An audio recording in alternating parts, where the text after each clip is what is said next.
Hi everyone, it's Liam here from Rating the Races. So today we're going to have a look at the races for tomorrow that caught my eye. A video of the exact same content, just slightly worded differently. Slightly worded differently? Slightly differently worded has already gone out to our premium members, and some of these prices have already gone. I'm going to talk about them. I won't tell you what prices they were, because I mean that's no good to you now. Um, but these were my selections for today, and obviously it's another reason why you should be signed up to Premium and Pro memberships. So let's look at the first race that we're looking at tomorrow is at York. It is the 240, and if you follow my videos, you follow my analysis, you follow my tweets, you'll know exactly who it's going to be. It's going to be Corker. So Corker has gone up £3 for his second placed effort behind Regional. Now, I believe Regional could have won a Stewards Cup, or could still win a Stewards Cup off a £4 higher mark. Corker was unlucky to bump into him, in my opinion.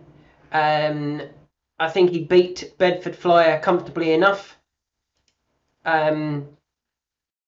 Corker just needs to jump out a little bit better, and he will take all the beating here. I'm pretty confident he will beat most of this field. I guess the danger is the unknown one at the bottom, Reigning Prophet, who is rapidly improving, is on the drift. Interestingly, he would be my biggest danger in my opinion. Maybe Mondemege because he can run well at York, but he ran well at York last time. And he doesn't often throw two good runs together, really.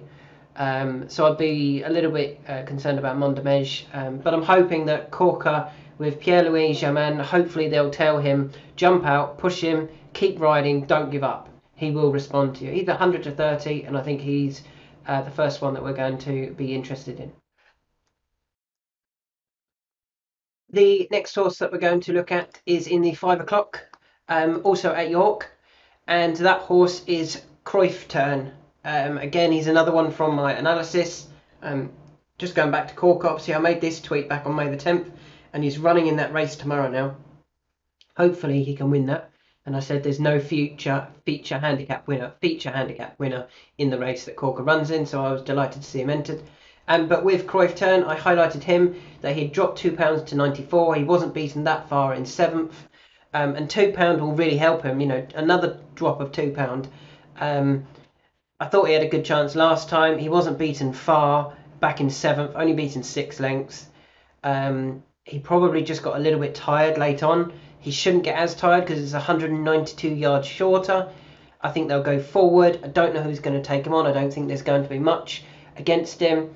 And yeah, I think this trip will really suit him, and I think he's the one to be on here. There's only the one bookmaker currently priced this race up. That's William Hill, where he is 7 to 1. Moving on to the third race that we're going to look at, it's the 3 o'clock at Haydock. Who caught my eye here again? If you follow my videos, you'll know who I'm going to say. It's Law of the Sea, and he has actually been very well supported from when we gave this to premium members. I would say 2 to 1 is top price because BetUK are a rubbish bookmaker, and Bet365, those odds are never right. So he's only 2 to 1 now. I think I go off favourite. Why do I like him? So there's a couple of reasons. Obviously, we highlighted him when he ran a really good race in the Chester Cup off a mark of 90. He went at £1 for that, and in my opinion, with a clear run, he would have won that race, even despite being ridiculously keen. So I kind of suggest that he's got plenty in hand. Also, I said that I felt Law of the Sea was the one to go for the Ascot Stakes at Royal Ascot, and Mr. Bishop, who I don't just believe is he's got more to do with the Ian Williams yard than I think he makes on or lets on. He suggested he might end up in the Northumberland Plate. Now, with that in mind, I think that's why they're running here, dropping him back to 2 mile to check that 2 mile suits, but also he's going to need to win probably to get in the Northumberland Plate. The Northumberland Plate, the horses rated 91 are right on the edge. So I think they'll try and win to get him in here. And let's just see, has somebody been backing him for this? No. Where is he? Here he is, Law of the Sea. If you think he will win on Saturday, he'll probably end up in the Northumberland Plate. So he's probably worth backing in the Northumberland Plate on the back of that. Or before that, if you think he's going to win this race. I do. So I have it a little bit on him in the Northumberland Plate. The drop back to 2 miles shouldn't be an issue. Carzola, I almost said Carzola, like the Arsenal player or ex-Arsenal player. Carzola, yeah, he's been winning nicely. This is a harder race. He's up again in the weights, up from 81 up to 91. This is a harder race. I'm quite happy with Law of the Sea. I think this is an easier race and he won't run into as much trouble as he did last time out.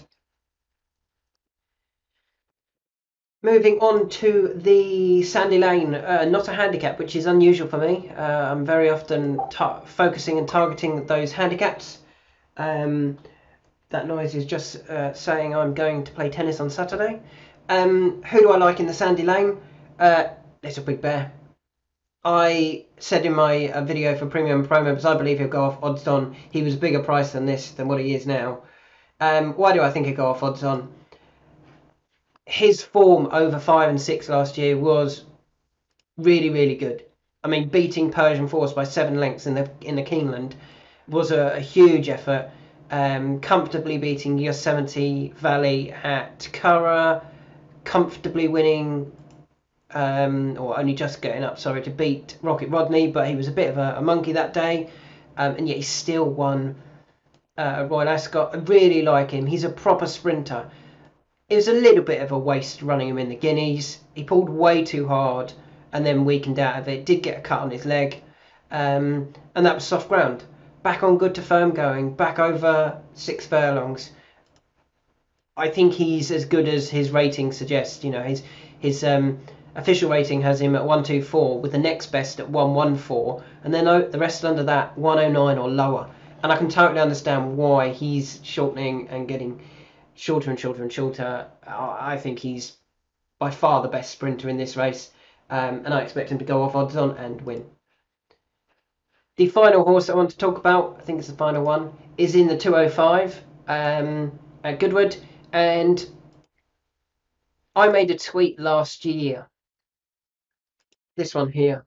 For me, that is a shocker of a ride from Classic from Pat Dobbs. In hindsight, maybe it wasn't, but I still believe it was a poor ride.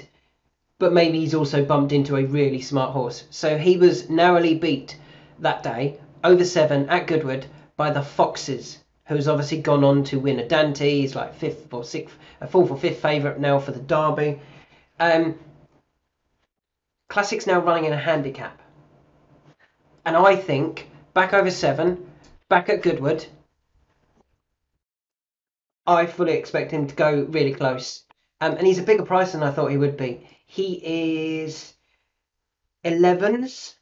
There is 112s. He's 11 to 1, comfortably available at 11 to 1. If they go a nice pace and he can sit just off the leaders and track them through, I think he'll travel really well. It's whether he picks up and finds much. But to be fair to him, he's been quite highly tried in that after finishing second to the Foxes, he won, then went for a conditions race, behind Stormbuster and Highbank. Well, I think both of those are going to be top 100 horses, above the 100 mark. And last time out, he tried running on soft ground in a Greenham, a Group 3. So he's down to a handicap. He was never able to get involved.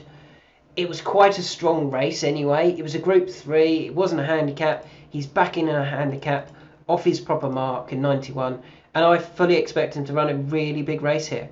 I'm really quite keen on Classic to go very well. So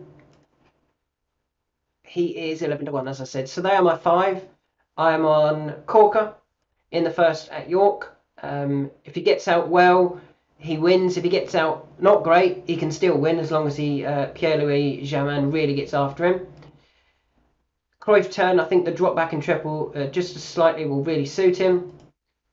I think Law of the Sea needs to win here, or at least go very, very close, and then you can't risk, trying to get beat on the line. To get in the Northumberland Plate, I think Little Big Bear is the best sprinter and will go off odds on. And I think Classic can show that his effort last time out, or his effort last time here, was a very good effort, and just maybe a little bit unlucky, as well as not giving the best of rides. But I think in this handicap they'll be going for everything.